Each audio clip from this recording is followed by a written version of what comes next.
உலகெங்கிலும் உள்ள டாக்டர்ஸ் நேரம் நேயர்களுக்கு வணக்கம். ஆண்களை பரவசப்படுத்துறது, திருப்திப்படுத்துறதுக்கு பெண்கள் என்னென்னலாம் பண்ணணும், அது ரொம்ப ஒரு முக்கியமான விஷயம். ஏன்னா பல திருமணங்கள்ல அவங்க திருமண வாழ்க்கையில நீடித்தாலும் கூட அந்த உயிரற்ற ஒரு திருமணங்களாக இது இருக்கிறது பார்க்குறோம். ஒன்றும் உறவு ரீதியாக அவங்க க்ளோஸாக இருக்கிறது இல்லை, ரெண்டு பேரும் நெருக்கமாக ஒரு அந்யோன்யமான தம்பதிகளாக இருக்கிறது இல்லை. ரெண்டாவது, அவங்களுக்குள்ள உறவுகளும் ஒரு கட்டத்தில் இல்லாமல் குழந்தைகளுக்காக நாங்கள் சேர்ந்துருக்கிறோம் அப்படின்ற திருமணங்கள் நிறைய இருக்கு. இதில் பெண்களுக்கான பொறுப்பு என்ன இருக்கு, அது ரொம்ப முக்கியமான விஷயம். இதில் என்ன அப்படின்னா, முக்கியமாக எங்கே பிரச்சனை பெரும்பாலும் வருகிறது அப்படின்னு பார்த்தோம்னா, இப்போ ஆண் வேலைக்கு போகிறாரு, அங்கே நிறைய பேரை பார்க்குறாரு, நிறைய பிரச்சனைகள், நிறைய பேர் நிறைய விஷயங்களை சொல்கிறாங்க. பெண் வீட்டு வேலையெல்லாம் பார்த்துட்டு இருக்காங்க. இவங்க என்ன நினச்சிக்கிட்டு இருப்பாங்கன்னா, யாருடையும் ஒரு ரொம்ப பெரிய அளவுக்கு தொடர்பு இருக்காது. கணவன் வந்த உடனே நம்ம அவர்கிட்ட பேசுவோம், வந்த உடனே அவர் நம்மக்கிட்ட பேசணும், நம்ம ரொமான்டிக்காக நடந்துக்கணும் அப்படின்ற கனவுகளோடு அவங்க வீட்டு வேலையெல்லாம் செஞ்சிட்டு இருப்பாங்க. வெளி தொடர்பு ரொம்ப இருக்காது, ஆட்களோட தொடர்பு இருக்காது. இந்த பக்கம் கணவனுக்கு என்னவா இருக்கும், ஏராளமான பேரை மீட் பண்ணுறாங்க, ஏராளம் மேனேஜர் ஒருத்தர், நிறைய பேர் பிரச்சனைகளை கொடுத்துக்கிட்டு இருப்பாங்க, தொல்லை கொடுத்துக்கிட்டு இருப்பாங்க, ஆஃபீஸில் பிரச்சனைகள், அது தீர்க்கிறது, ஸ்ட்ரெஸ்ஸு. ஆஃபீஸை விட்டு இவர் வந்தவுடனே வீட்டில் வந்தவுடனே ரிலாக்ஸாக உட்காந்து கொஞ்ச நேரம் அந்த சிந்தனையிலேருந்து விடுபடணும். ஒரு டிவி முன்னால் உட்காந்து அது ஸ்க்ரீனில் ஓடுற விஷயத்தை பார்க்குறது, இல்லை ஒரு ஐபேடு, லேப்டாப்பு, செல்ஃபோன் எதையாவது நோண்டி கொஞ்ச நேரம் அந்த சிந்தனையை திருப்புறதுக்கு முயற்சி பண்ணுவாங்க. இவர் வீட்டுக்கு வரும்போது ஒய்ஃப் என்ன பண்ணிகிட்டு இருப்பாங்க, வீட்டு வேலையெல்லாம் ஓரளவுக்கு முடிச்சு கணவன் இந்த நேரம் வர நேரம்னு சொல்லிட்டு கணவனோட பேசுகிறதுக்கு ரெடியாக இருப்பாங்க. கணவன் வந்த உடனே டிவி முன்னால் உட்காந்து ரிமோட்டை கையில் எடுத்த உடனே கடுமையான கோபம் வந்துடும் பெண்களுக்கு. நீ என் கூட பேசவே மாட்டுற அப்படின்னு சொல்லி கடுமையான கோபத்தோட சண்டை போடுவாங்க. அது ஒன்று. இந்த புரிதல் இல்லாமல் இருக்கும் அவங்களுக்கு, ஏன் இப்படி நடக்குதுன்றத புரிதல் நிறைய பேருக்கு இருக்காது. பெண்ணும் வேலைக்கு போனாங்கன்னா இந்த பிரச்சனைகள் இருக்காது அந்த வீடுகளில். இரண்டாவது ஒரு ரொமான்டிக்கான ஹஸ்பண்ட், சினிமா படங்களில் பார்க்குற மாதிரி ஒரு ரொமான்டிக் ஹஸ்பண்டை எதிர்பார்ப்பாங்க. அந்த மாதிரி பெண்களுக்கு அதில் ரொமான்டிக்காக இருக்க வேண்டியதில்லை அப்படின்ற மாதிரி இருக்கும், அழகாக இருந்தால் போதும். ஆனால் ஆண்கள் எல்லா ரொமான்டிக்கான ஆக்டிவிட்டியும் ஆண்கள் தான் அதை பண்ணணும் அப்படின்ற மாதிரி அதில் இருக்கும். பெரும்பாலும் பெண்கள் அந்த இதை அப்படி எடுத்துக்குவாங்க. பெண்கள் செக்ஸை இனிஷியேட் பண்ண வேண்டாம், ஆண்கள் ரொமான்டிக்காக இருந்தால் போதும், இதெல்லாம் பெண்கள் எதிர்பார்ப்பாங்க. அப்படியெல்லாம் உண்மை இல்லை. பெண்கள் ரொமான்டிக்காக இருக்கலாம், நீங்களும் ரோஸ் கொடுக்கலாம் ஆண்களுக்கு, ஆண்களுக்கு ரோஸ் பிடிக்கும், பல பெண்களுக்கு அது தெரியாது.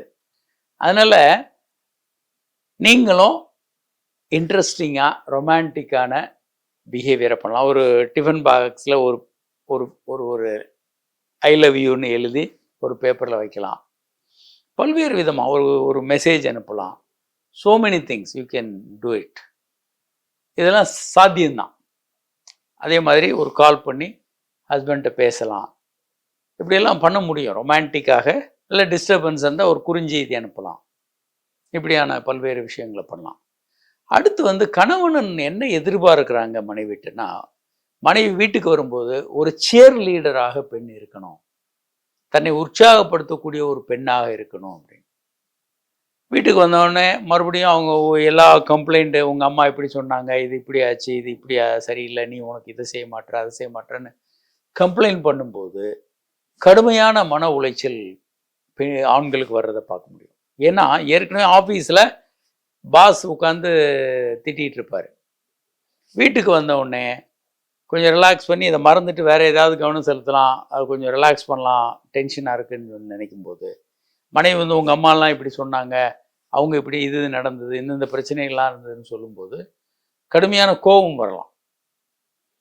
அதுக்கு பதிலாக கணவனுடைய வேலைகளில் ஒரு சியர் லீடராக ஒரு பெண் இருக்க வேண்டியது ரொம்ப ரொம்ப அவசியம். கணவனை உற்சாகப்படுத்தக்கூடிய ஒரு அற்புதமான பெண்ணாக வாழ முடியும். ஒன்று. இரண்டாவதாக, நிறைய குடும்பங்களில் வந்து பெண்களும் சில நேரங்களில் ஹானஸ்டி இல்லாமல் வேற ஒருத்தரோட க்ளோஸாக இருக்கிறது, ஆஃபீஸில் ஒருத்தரோட க்ளோஸாக இருக்கிறது, இல்லை வேற ஒருத்தரோட க்ளோஸாக இருக்கிறது, அந்த மாதிரி கேஸ் நிறைய வருது. அப்படி ஆண்கள் சந்தேகப்படும் போது அது கடுமையான மன வலியை உண்டு பண்ணும். ஆண் நண்பர்களை தனியாக வச்சுக்கலாமா பெண்கள்னா, பொதுவாக உங்களுடைய பெஸ்ட்டு நண்பராக உங்கள் கணவரை வச்சுக்கோங்க. உங்களுடைய ஃபஸ்ட்டு பெஸ்ட்டு நண்பராக கணவரை வச்சுக்கோங்க. மற்றவங்களாம் ரொம்ப க்ளோஸாக வச்சுக்காதீங்க. நண்பர்கள் இருக்கலாம், கூடாதுன்னு இல்லை. ஆனால் நெருங்கிய க்ளோஸ் நண்பராக கணவர் தான் இருக்கணும். மற்ற இன்னொரு க்ளோஸ் நண்பர்கள்லாம் வச்சுக்கிட்டு இருந்தீங்கன்னா பல நேரங்களில் அது வந்து தவறாக முடியறதுக்கு வாய்ப்பு இருக்குது. ஒரு நெருக்கமான உறவாக மாறி தாம்பத்திய உறவில் ஈடுபடுறது, அது மாதிரி சிக்கலை உண்டு. இது ஆண்களுக்கு கடுமையான மன வலியை உண்டு பண்ணும். இதெல்லாம் அடுத்து உறவுன்னு எடுத்துக்கிட்டு, உடல் உறவுன்னு எடுத்துக்கிட்டா பெண்கள் வந்து ஒரு பேசிவாக, நமக்கு அதில் ஒன்றும் ரோல் இல்லைன்னு நினைக்கிறாங்க நிறைய பெண்கள். அதெல்லாம் உண்மை இல்லை. பெண்கள் வந்து அப்படி படுத்திருக்கலாம், எதுவும் நமக்கு அதில் ரோல் இல்லைன்னு நம்புகிறாங்க. அப்படி இல்லை. பெண்கள் வந்து ரொம்ப ஆக்டிவான ஒரு தூண்டுதலை பண்ண முடியும். அவங்க இனிஷியேட் பண்ணலாம். அவங்க ஆணுறுப்பை கை வச்சு வாய் வச்சு தூண்டலாம். வாய்வழி தூண்டுதல் பல பெண்களுக்கு குழப்பம் இருக்கும். அது ஒரு டர்ட்டி ஆர்கனு, அதை போய் வாய் வச்சு தூண்டும்போது அது அசிங்கமாக இருக்கும், அல்லது நல்ல பெண்கள் இப்படியெல்லாம் பண்ண மாட்டாங்க அப்படின்னு தவறாக பல பெண்கள் நம்பலாம். உண்மை அல்ல. கணவனுக்கு நீங்கள் அந்த வழியான ஒரு 550 பொசிஷன்ஸ் நம்ம சொல்கிறோம். வாய்வழி தூண்டுதல் ஒரு முக்கியமான தூண்டுதல். அது வித்தியாசமான ஒரு உணர்வை கொடுக்கும். ரொம்ப வித்தியாசமான உணர்வு இருக்கும். வேறு வேறு விதமான பொசிஷன்ஸு, வேறு விதமான தூண்டுதல்கள் நீங்கள் பண்ணலாம். அதே மாதிரி ஆணுறுப்பில் வந்து அந்த ஆணுறுப்பினுடைய கீழ்ப்பக்கத்தில் ஃப்ரினூலம்னு ஒரு சின்ன தோல் வரும். அது வந்து ஆணுறுப்பினுடைய கீழ்ப்பகுதியும் தோலையும் இணைக்கக்கூடிய பகுதி. அதுதான் ரொம்ப ரொம்ப சென்சிட்டிவான பகுதி. அதில் நீங்கள் நாக்கு வச்சு தூண்டலாம். அது வந்து கிளைட்டோரஸு தூண்டுற மாதிரி ரொம்ப ஆண்களுக்கு ரொம்ப ரொம்ப ஒரு உணர்ச்சியை கொண்டு வரக்கூடிய ஒரு ஸ்பாட் அது. அது தூண்ட முடியும். இந்த மாதிரி பல்வேறு விதமான செக்ஸில் ஆண்களை தூண்ட முடியும். பல்வேறு வித்தியாசமான விஷயங்களை, பொசிஷன்ஸை நீங்கள் கொண்டு வரலாம். எப்படி சமையலில் புதுசு புதுசாக நம்ம சமைச்சு அதை என்ஜாய் பண்ணுறோமோ, அது மாதிரி செக்ஸில் வந்து புதிய புதிய விஷயங்களை கற்றுக்கொண்டு அதை செய்யும்போது அது ஒரு இன்ட்ரெஸ்டிங்கான விஷயமாக இருக்கும். உங்களுடைய நெருக்கத்தை அதிகமாக்கும். ஆண்களுக்கு செக்ஸில் வந்து ஒரு போர்டம் இருக்காது. நிறைய ஆண்கள் இது சொல்கிறத பார்த்துருக்கேன். என் ஒய்ஃப் வந்து எந்த இன்வால்மெண்ட்டும் காட்டுறதில்ல, அவங்க வாட்டுக்கு வந்து படுத்துக்கிறாங்க மரக்கட்டை மாதிரி அப்படின்னு நிறைய ஆண்கள் கம்ப்ளைண்ட் பண்ணுறது பார்க்குறோம். எல்லோரும் அப்படி இருக்கிறதில்ல. ஆனால் நீங்களும் செக்ஸில் முழுமையான ஒரு ஆர்வத்தை காட்டலாம். முழுமையான ஈடுபாட்டோட கணவனை பெருமளவுக்கு தூண்டலாம். கையில் தூண்டலாம், வாயில் தூண்டலாம். அவருக்கு ஒரு மனம் சோகமாக இருக்கும்போது நல்லா உற்சாகப்படுத்தலாம். செக்ஸில் ஃப்ரீக்வெண்ட்டாக ஈடுபடுறதுல உங்களுக்கும் ஒரு பங்கு இருக்குது.